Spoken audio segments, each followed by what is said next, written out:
Hi, Max. Hi, Bob. How you doing? Doing well. How are you? Good. Let me introduce us. I'm Robert Wright. This is The Wright Show on Blogging Heads TV, and you are Max Blumenthal. And you're the author of, among other books, Goliath, a book about Israel, and a book called Republican Gomorrah, which sounds like a not altogether flattering look at the Republican Party. I don't know. Is that fair to say? I think it foreshadowed the Republican Party of today pretty well. And prescient. And you can, I will call it prescient, and you can use that as a blurb. Should it be reissued?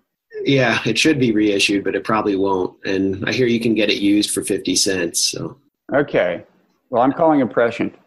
So the reason I want to talk to you is because I've decided to have a series of conversations that help me get the lay of the ideological land these days, including the lay of the kind of media landscape ideology-wise, because there's been some shifting, partly because of Trump, right? There's some kind of strange bedfellows and stuff. And so I want to talk to people and ask them where they see themselves in the landscape and where they see others.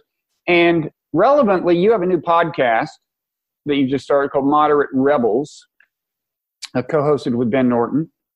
And so before I ask you how you see yourself ideologically, why don't you tell me where the name what the name Moderate Rebels is supposed to signify?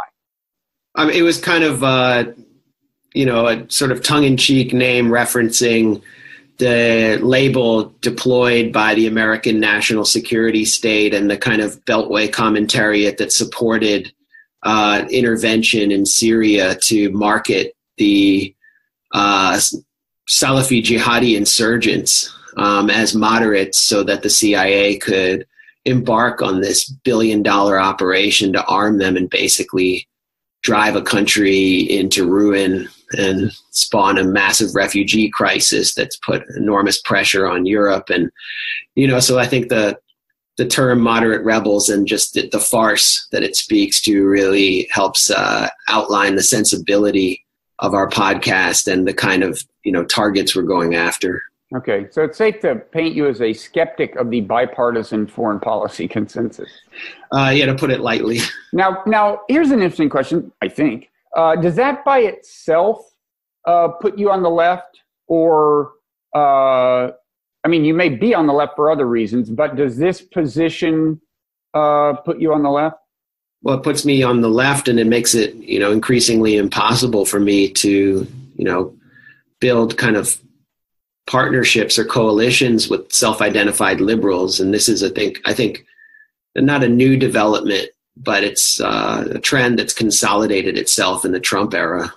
The reason I ask if it puts you on the left is because during the presidential campaign, Trump had some supporters from the kind of Pat Buchanan right who I think would share your view on Syria. And they thought that he shared it, right? They thought he was going to be non-interventionist and in a kind of a realist way, right?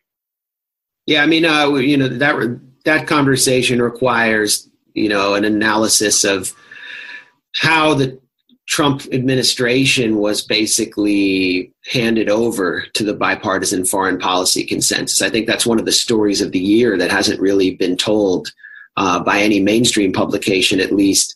But yeah, there were definitely the libertarians, the Buchananites, the American conservative crowd. And, I find a lot of reasonable writing in American conservative these days that wrongly saw Trump and his so-called America First agenda as a vehicle for kind of rolling back American empire and bringing America home.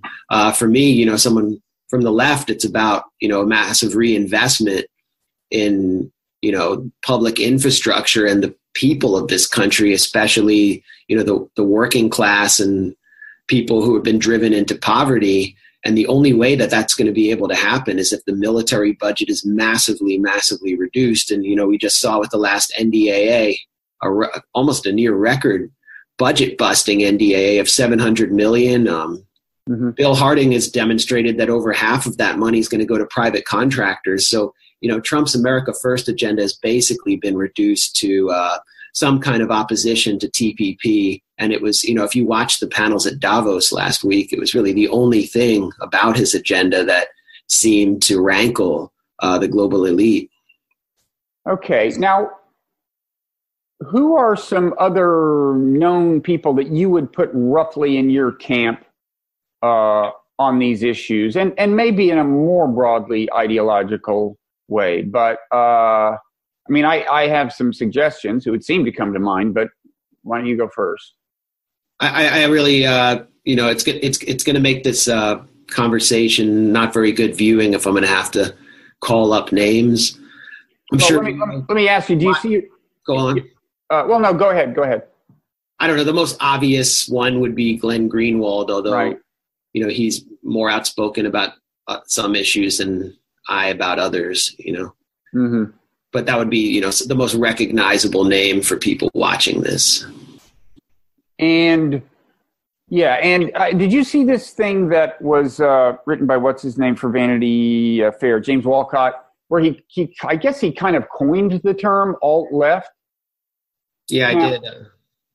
Now, it had some problems, I thought. Like, for example, he included Mickey Kaus as part of the alt-left. Did he mention you? He mentioned Glenn Greenwald, Michael Tracy.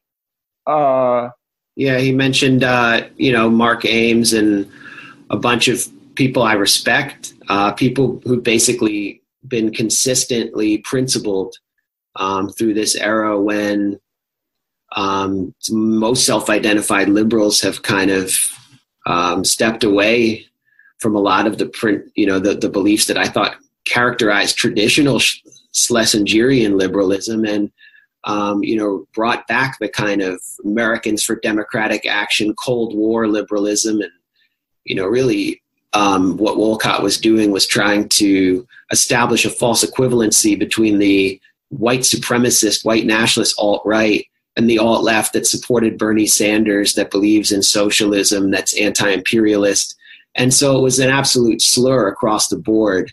Wolcott was really expressing the anxiety of liberals that they have to actually beat back a challenge from the left, and that the country rejected Hillary Clinton and not just their agenda to the extent that they have a coherent agenda, but their entire sensibility, their sense of destiny, and that their worldview is collapsing. So, the alt-left, we actually, Ben Norton and I did kind of an examination of when this term emerged. It actually emerged from the circles of what we call the Syria regime change trolls. And it's a group of younger people, writers, journalists, who are extremely active on Twitter, who wanted to attack left-wing opponents of regime change in Syria, of U.S. intervention. And so they coined the term alt-left, and it emerged on Twitter in early 2016, and then it worked its way further into the mainstream with figures like Neera Tanden, who is the president of the Democrat think tank Center for American Progress, kind of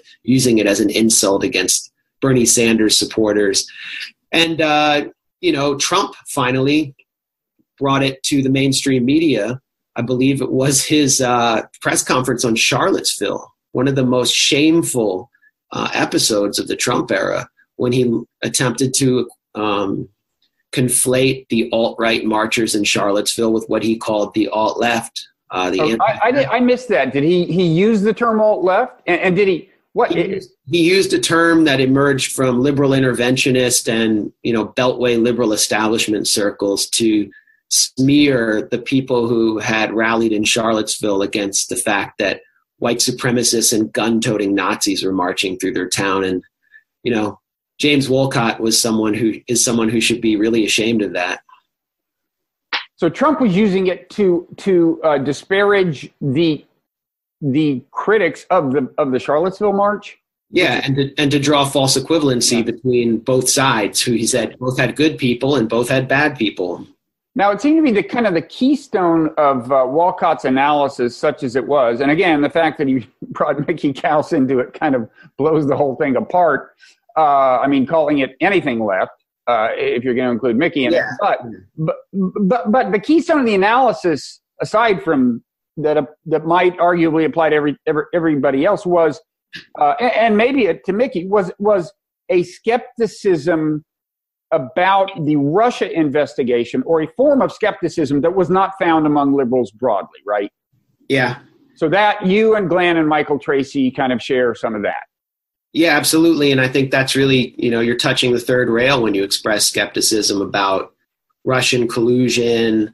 When you talk about the fact that there should be détente between the U.S. and Russia, when you challenge the portrayal of Vladimir Putin as the world's number one villain, without expressing support for him, that's really the third rail right now in American politics, and that it really puts you on the margins.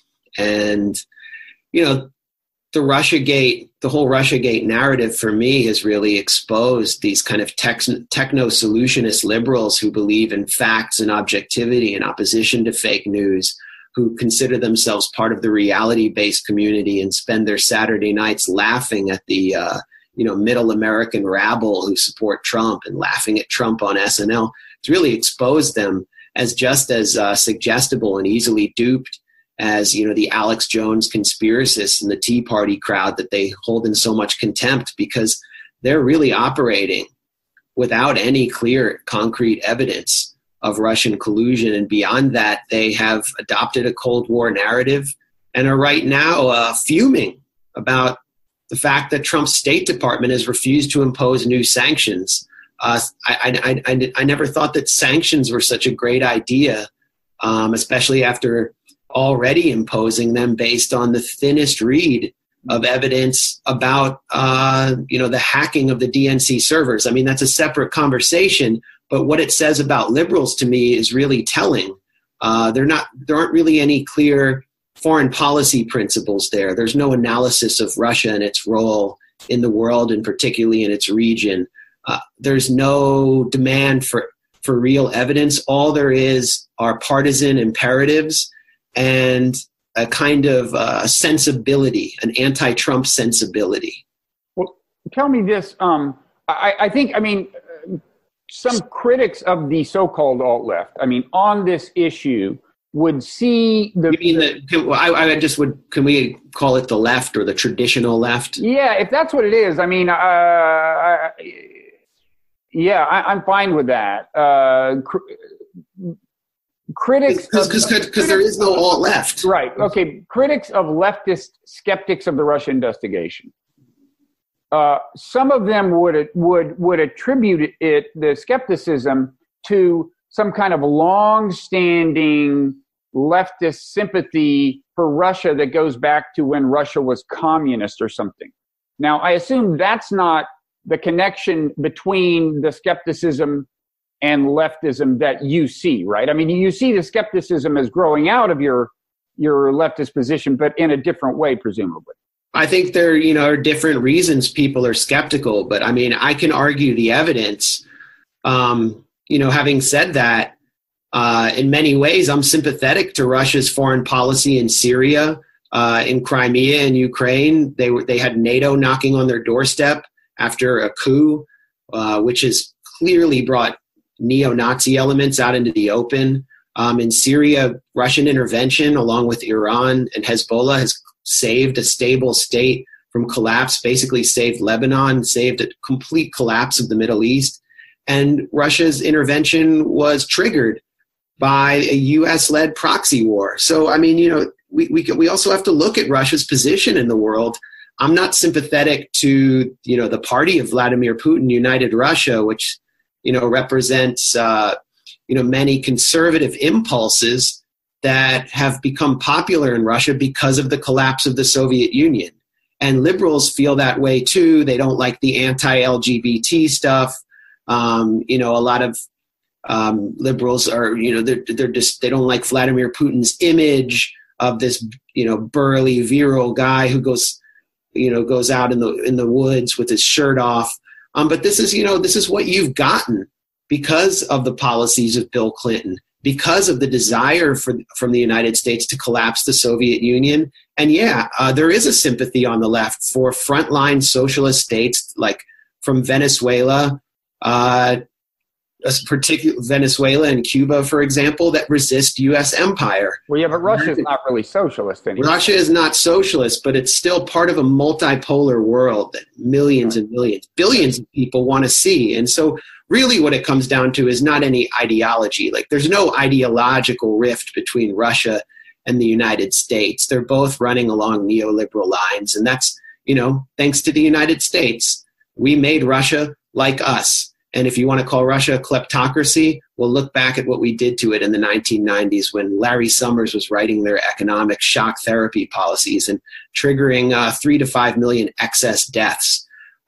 This is what we did to them. And so it led to the rise of Vladimir Putin. And we have to put it all in context. But at the same time, Russia has a good cause to be wary of NATO expanding and putting advanced arms systems on its borders.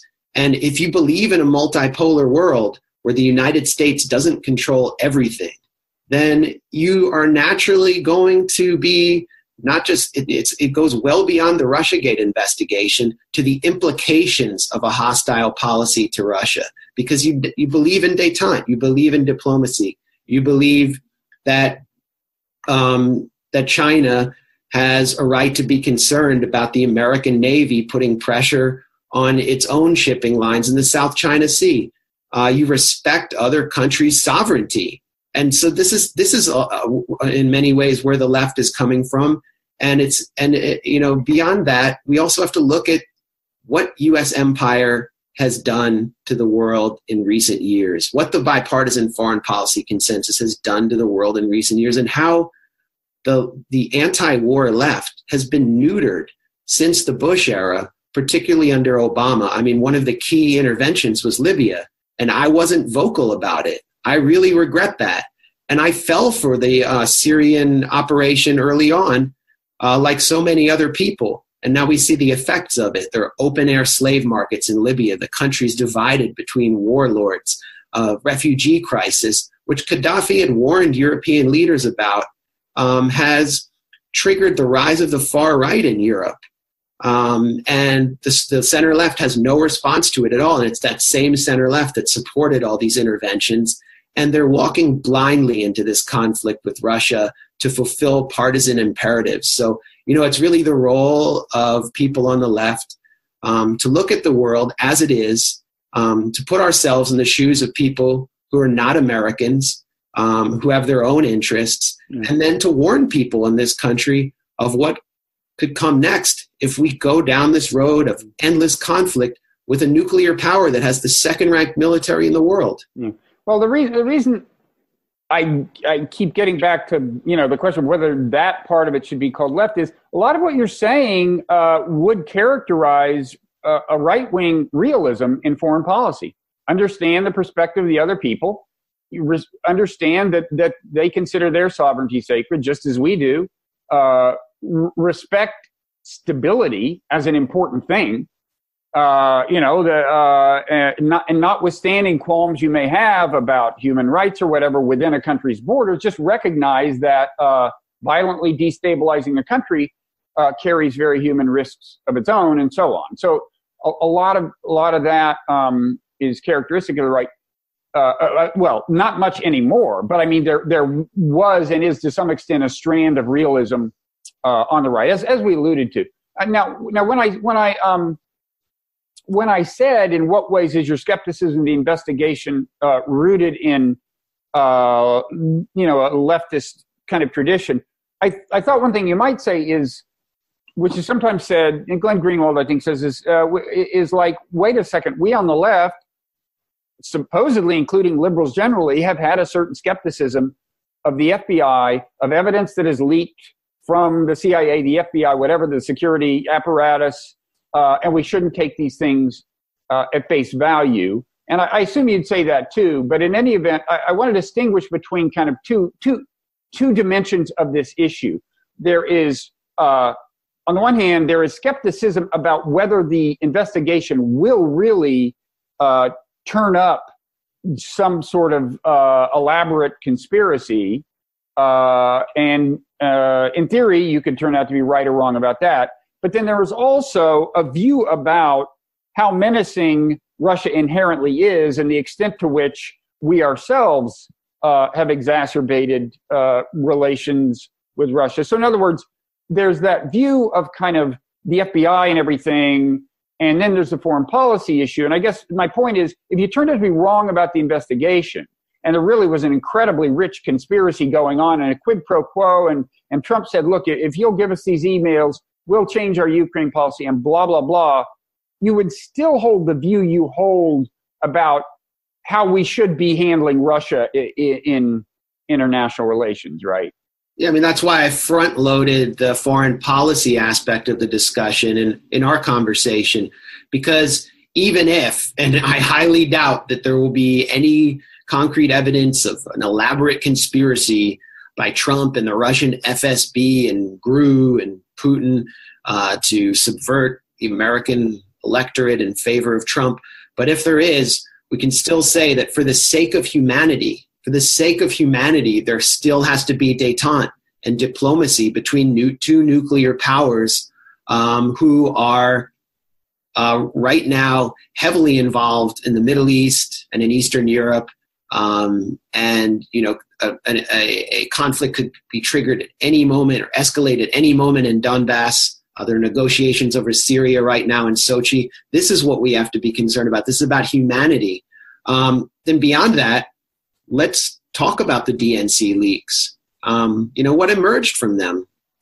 The DNC leaks didn't seem to swing the election in any way to me. Maybe they confirmed the impression by supporters of Bernie Sanders that the DNC was rigging the primary against them. But this is something that Bernie Sanders supporters already suspected. Then Bernie went out and endorsed Hillary Clinton. Most of his supporters voted for her in the key areas, and she went and ran one of the worst campaigns in history. Mm-hmm. So I don't even think that we can even say that alleged Russian meddling swung the election. The Podesta emails are frequently conflated with the DNC emails leaks. But John Podesta basically answered, he fell for a phishing scheme where he gave away his password after asking a Hillary Clinton security administrator, should I answer this email? It seems fishy. And the administrator said, yes, you should. And then later said, that was a typo. I meant, no, you shouldn't. No, you should not. And then so he put in his password, which was password 1. I thought those emails sort of helped reinforce. Well, it's better than password. You have to admit, password 1 is a more secure password than just password. So it could have been worse. True. I mean, I think he had to add the number because Gmail and Yahoo and what did he have? Hotmail, one of those kind of, I don't know, accounts for older people. But they hey, careful. We're not all. Anyway, my point is, no one's really illustrated how Russian meddling swung the election, and now we're talking about these Facebook ads, which were, emerged from a troll factory in St. Petersburg called the Internet Research Agency. Facebook's own data showed that 56% of them were published after the election, 25% of them were seen by no one, and that most of them did not take a position on a candidate, pro-Clinton or pro-Trump. They tended to relate to a wide array of issues, including puppies. There were puppy memes, so I call this Puppygate. But I saw a poll on CNN that showed 82% of liberals, the techno-solutionist people, the reality-based community, believe that the Facebook ads from a private Russian troll factory actually swung the election. So again, it's not about evidence. It's about what people have been, how malleable Democrats have become in the hands of this Russiagate narrative. Mm-hmm. Okay, so we don't have a ton of time because, as you know, we had some technical difficulties going in, but I do want to get into this ideology issue a little more, and then quickly pivot to the kind of media landscape question. And so the final question about ideology per se is, I guess, is this: is your I'm somebody who I don't, in terms of my domestic policy preferences, I don't consider myself super far to the left and certainly not to the right. I'm left of center. And yet I do have a certain sympathy for some of the foreign policy perspective you've described. And I guess I don't see any necessary correlation between domestic policy preferences and foreign policy view. And so I guess my question for you is, are you finding that everyone who is kind of pretty far left on domestic policy, like socialist left, is on the same page on kind of the Russia thing and the foreign policy thing? Well, I mean, the Russia thing is part of a wider analysis for people on the actual left. I mean, you'd be talking about people who are actual Marxist-Leninists, like the Party for Socialism and Liberation, who are, kind of referred to in a pejorative term as tankies, who tend to get all of the major issues right, regardless of what their ideology or agenda is. Those people have an analysis that has been spelled out, which is anti-imperial and anti-capitalist, and they go hand in hand. And so they would see the importance of preventing the dissolution of frontline resistance states that even operate, according to a kind of bourgeois economic guideline like Syria or Russia against the base of empire, which is the U.S. So, people who have a socialist or communist vision for the U.S. also have an anti-imperial analysis for the world. And, they can find common ground with, the people you mentioned on the right, the realist and kind of isolationist foreign policy crowd. But those people obviously are, coming at it from an entirely different angle. The idea of horseshoe theory, I think, is a little bit overblown, and it's used to conflate the left and the alt-right by centrists who really don't have a clear analysis and have just proven to be extremely unprincipled in the Trump era. So, I mean, I just tend to find myself avoiding ideology, but embracing certain principles because of, my own experience in journalism and my own experience with history since 9/11. And, I'll be spelling that out in a book that I've written about 9/11 and how it's affected our politics. But, the book is not an ideological tract. It's more historical. Mm-hmm. So let's do pivot to media. And I guess part of the context for this is the foreign policy view you've described doesn't seem to me to be it's not being advanced explicitly or implicitly by many major media properties right now. No. And I mean, you get a little of it in The Intercept, but I mean, that's almost it. And on your podcast, Moderate Rebels, your most recent one is an interesting thing about Vice News. And, I haven't watched that much Vice, but I know a few years ago I'd seen just a little of it. I didn't have a clear sense of the ideology. I asked somebody, did they have an ideology? He said, I don't think so. But you guys, you had a guest on who's looked into this a lot. And one thing you said is that Vice, well, first of all, it actually has some kind of ideological roots that are maybe right, maybe even alt-right. But that aside, that a few years ago, it got a huge infusion of kind of establishment money, including Fox money, which I gather put one of Murdoch's sons on its board, and it also developed a kind of symbiosis with the Obama administration, and as a result, according to this analysis, your guest analysis, became kind of a tool of, well, the bipartisan, it's funny, the bipartisan foreign policy consensus that in some, in its more radical moments, the Obama administration referred to as the blob, right? But when it wasn't being part of it. Yeah. Yeah, and I got to give them credit. You can tell there was a certain resistance to parts of the blob in the Obama administration. But anyway, by this analysis, it's all one blob. It's Obama, and Trump has, whatever he said during the campaign, has moved toward it. And it includes both liberal interventionists and neocons. And you're saying that Vice has become a total tool of it? Well, it's not just a tool, it's the most useful tool. Vice, with its hipster aesthetic, is able to normalize American empire behind this transgressive brand, which, as you kind of alluded to, the brand was crafted by Gavin McInnes, who's now one of the major faces and voices of the white supremacist alt-right. There was a massive cash infusion from Disney and ABC and all sorts of corporate media conglomerates into Vice and beginning in the Obama era because of the success of that brand.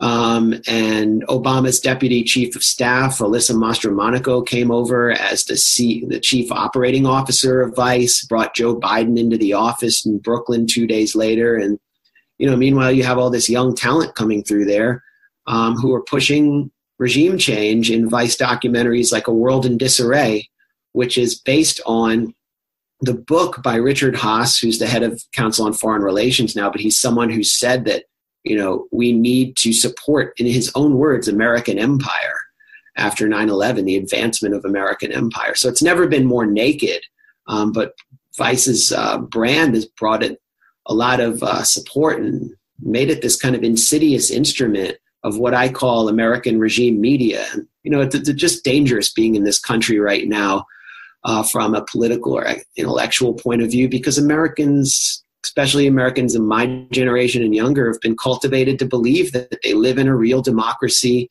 that they have freedom of choice, that they're individuals, unlike my Russian friends who know when they're being propagandized, my Egyptian friends, my friends who've grown up in countries that were not open and democratic. And so they really think that they're being given the truth, the objective truth, by outlets like Vice. When these outlets are working hand in glove. Vice is working hand in glove with the Broadcasting Board of Governors, which is basically the U.S. arm of foreign propaganda, which oversees Voice of America and Radio Free Europe, to provide content domestically that advances this bipartisan foreign policy vision that's brought so much destruction to the world and to this country. I really feel more, in a way, I feel more marginalized than ever in American media and progressive media. I'm no longer, getting invited onto Democracy Now!, which has cast its lot with the kind of Mick resistance. So many progressive outlets have gone full Russiagate.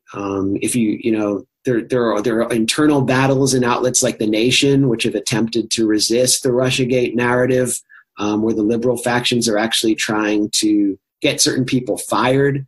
And what I've been able to do, because I've had my own brand and kind of my own ability to travel the country, because of my work on Israel-Palestine, is to raise money from individual donors and have my own kind of project, which I, have worked with Ben Norton, the co-host of Moderate Rebels, on, called the Gray Zone Project. And, there are a few brave people in media who have helped us sponsor it. Jan Frell at Alternet, and we're going to be moving to The Real News, which is an independent left-wing progressive news outlet in Baltimore. And Paul Jay is also someone who's been really brave. But there's a lot of self-censorship right now and a lot of peer pressure in progressive media, and it's really put me on the margins. And then we're also witnessing an attack on alternative media through Russiagate, specifically the attack on RT America, which has been forced to register as a foreign agent. I considered that an essential part of the alternative media landscape in the U.S. And one of the things that RT brings to the table is it's not subject to pressure campaigns on Israel, for example. The Israel lobby can't come in and say, well, we're going to get your advertisement pulled. We're going to, mobilize people. Now, but I assume RT is to some extent a tool of the Russian government? Less than people think from my experience with it, but we can say, sure, it could be an arm of Russian soft power, and it can also provide, fill a void in the American media landscape. But, if you look at RT, Al Jazeera, any of the Telesur. I mean, if you actually get into the network and see how it works, there are centers of power that are totally disconnected from their government sponsors. And basically, you have a lot of young correspondents with more independence than they'd have at somewhere like MSNBC. I used to work with Chris Hayes at The Nation, and I've seen how, I don't recognize anything particularly,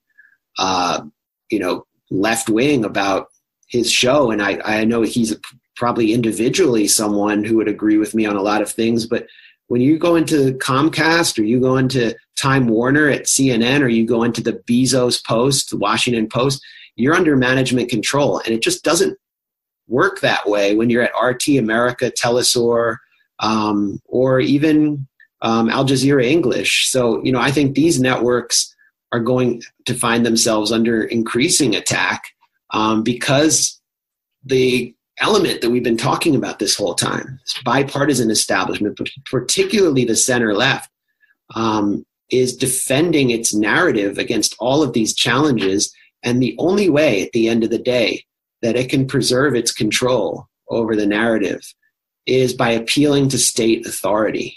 And so that's what's happening. And I think, it's not going to stop with RT. I think anyone on the left, anyone who's concerned about all, dissident media should be worried.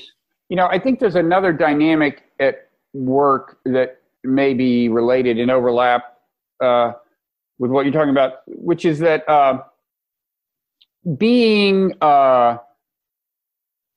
very worked up about Trump on a day-to-day basis and reacting like very emotionally to everything he does is conducive to traffic. It's conducive to eyeballs. It's like I started a thing called the Mindful Resistance newsletter. It's kind of related to a book on Buddhism I wrote, but it actually largely means mindful just in the sense of like deliberate, considered, let's don't go crazy. Let's look at like what gave rise to Trumpism. What are the roots of it? What are the conditions in middle America and blah, blah, blah. And like, I just noticed, and I've gotten some sympathy, like Vox did run a piece by me. I saw your interview with Aaron Mate and I liked it. I think right. It's bad for your health to get worked up like that. Right. But when I go around talking to people, like I said, Vox has shown some sympathy.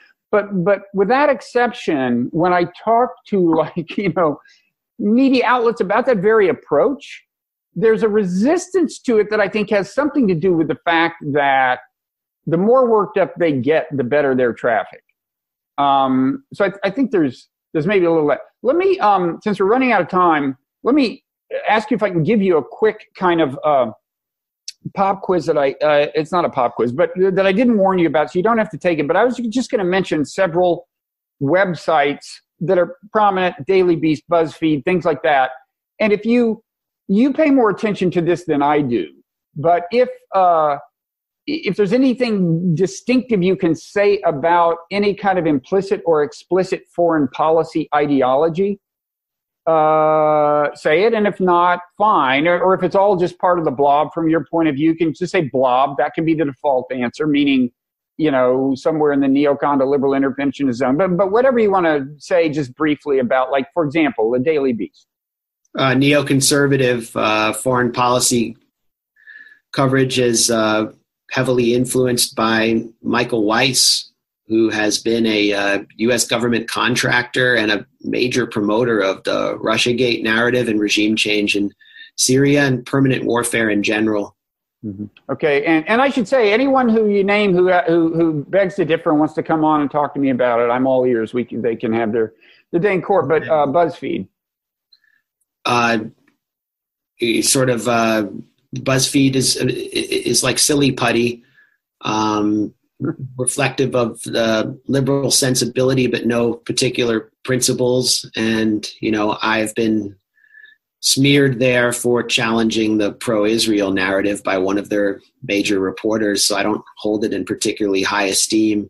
Who's the reporter? Rosie Gray, who's gone on to, be part of the Beltway Press Corps. She at the time was dating the neoconservative Eli Lake, whose former collaborator and friend at the New York Sun, which is run by the neoconservative Seth Lipsky, was Ben Smith, who is one of the major news editors at BuzzFeed. So this Ben was at the Sun? Yes. I didn't know that. Yeah, him and Eli Lake were Seth Lipsky's golden boys, and this neoconservative network functioned in typically incestuous fashion to attempt to smear me and drive me to the margins when I began my book tour on Goliath. So that was my experience with BuzzFeed early on. They've expanded, obviously, and there is some good reporting there, but it's generally kind of a challenger to the New York Times. In the sense of? It's hard to say that it represents anything except kind of the sensibility of its readers, who are coastal liberals. So you're not attributing as much ideological coherence to it on foreign policy as you are to the Daily Beast. Absolutely not. And the Daily Beast is a smaller operation. I know that the editor-in-chief is John Avlon, who is a former speechwriter for Giuliani and kind of a moderate Republican, but the fingerprints of Michael Weiss are all over its coverage, and it's been, a major avenue for Russia hysteria and dubious Russiagate reporting. Mm-hmm. What about the Atlantic? The Atlantic is, the intellectually highbrow, is an intellectually highbrow liberal publication that does, fundraising events with the defense industry. I occasionally find some useful material in there, but it's generally an open door for liberal interventionists, neoconservatives. I found it amazing that the only person really permitted to write regularly about Russia is Julia Ioffe, and it's because she's one of the prominent Putin critics, not someone. She spent a lot of time on the Putin is crazy thesis for a while, right? Which seemed to me dangerously mistaken. It's pretty clear he's a rational actor, but right. That she advanced the, this kind of highly offensive theme that Russia had somehow influenced Black Lives Matter. And that, Black Lives Matter was a Russian tool for promoting division in this country. I mean, I think Black Lives Matter was promoting democracy in this country and protecting one of the most defenseless and oppressed populations in the history of humanity. Mm-hmm. But she took this cynical view, which was kind of being pushed by the House Intelligence Committee. And Ta-Nehisi Coates said nothing about that. He had nothing to say to challenge that. I mean, he's really said nothing about this whole episode. Well, he's not a foreign policy guy. This isn't about foreign policy. It's about reviving the Black Lives Matter thing. I see. Reviving a McCarthyite narrative. And his whole debate with Cornel West was about, in many ways, he hadn't said much about the Palestinians. He hadn't said much about foreign policy. But it's just like your colleague at the Atlantic is smearing Black Lives Matter as a kind of a Russian tool to divide America, and you have nothing to say about that either. So in many ways, I think the Atlantic represents, kind of highbrow liberalism, and I don't want to attack all the writers there, but when I meet people who are regular readers of the Atlantic, they tend to kind of have been heavily invested in a lot of the resistance narratives, but with a lot more confidence than other people who read the lower brow magazines, because they believe that they're getting the objective facts from people who are thought leaders. What about the New Yorker? I used to enjoy it much more. I mean, you're talking to someone who's become extremely disillusioned. That's the sense I'm getting. I mean,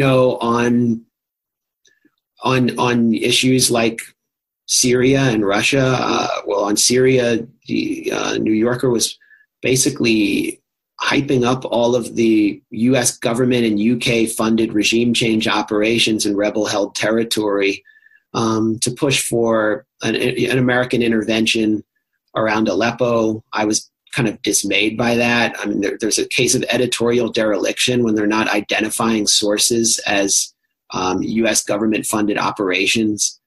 For example, the White Helmets and a lot of the media activists they were quoting in Aleppo. Beyond that, I know David Remnick. I like him a lot. But he, has definitely been someone who's heavily invested in the kind of anti-Russian narrative that I think, fine, be anti-Russian, but at least bring people some context and at least have a debate. And there just hasn't been a debate. And then you have the New Yorker fiction, the New Yorker book reviews, the covers of the New Yorker, which, are increasingly crude and just, mocking Trump as a, Russian tool. It's like, it's just, it fits hand in glove, perfectly dovetails with the kind of Saturday Night Live liberalism where they might have been upset about losing the election, but now it's almost like they're gleeful about it. And, losing Trump would mean losing so much delightment and so much glee. If you're left with Mike Pence, who can you mock? So it all, all of these publications speak to the same sensibility, but it's unclear what kind of principles or agenda they're actually advancing. Okay, so I guess we could go on, but we do have to draw it so close. Are there any publications you particularly approve of? We mentioned that the Intercept. You said I hadn't heard this, but you say there's kind of a struggle for the soul of the nation going on. I would have thought that the Nation is broadly speaking acceptable to you, but any other publications you want to mention? Well, Blogging Heads is great. It's my favorite. Blogging Heads has featured some of your least favorite people, but also some of your most favorite. Look, I'm in favor of a debate, and that's just one thing we haven't had much of in the Trump era, particularly between liberal and left. But, I look at publications based on issues. And so, on Israel-Palestine, there are great publications. The Real News is a really exciting multimedia left-wing site that actually has debates. And I would encourage people to keep an eye on it because Ben Norton and I will be moving there. Yeah, Aaron Mate, is that how he pronounces his name? Aaron Mate is doing a great job there. There are lots of really interesting podcasts right now that people don't know about. And, I could rattle them off, but I don't want to. Okay. Well, let me, I want one more plug for me, which is that if anybody wants to subscribe to the Mindful Resistance newsletter, they can go to mindfulresistance.net, but also back to your plugs, Moderate Rebels, just getting off the ground. I've listened to part 1 of the Vice one. It's very interesting. I eagerly await part 2, which will show up maybe by the time this goes up, who knows? But anything else you want to plug that you're doing? Dan Cohen, independent journalist, and I have a documentary that we've just completed called Killing Gaza, which is an on-the-ground portrait of life under siege. We started filming it in 2014 during the war in Gaza, and we continued filming all the way through 2015 to just show what it's like to be under siege. We're shopping it to festivals right now, but look out for trailers, and we're going to do some exclusive preview filmings as well. And I should have a book out later this year on how 9/11 and the war on terror helped bring us Donald Trump and far-right nationalism in Europe and ISIS in the Middle East. That'll be out on Verso. And in the meantime, I will just try to be a gadfly over on the margins of the left at the Real News, and would hope to come back on here at some point, hopefully in a more hopeful time. Well, I don't think we should wait that long. I'll try to be mindful in the meantime. Okay, we will have you back then, and if times are more hopeful, that's great, but that may be a while. Thanks a lot, Max. Thanks for having me, Bob. Okay.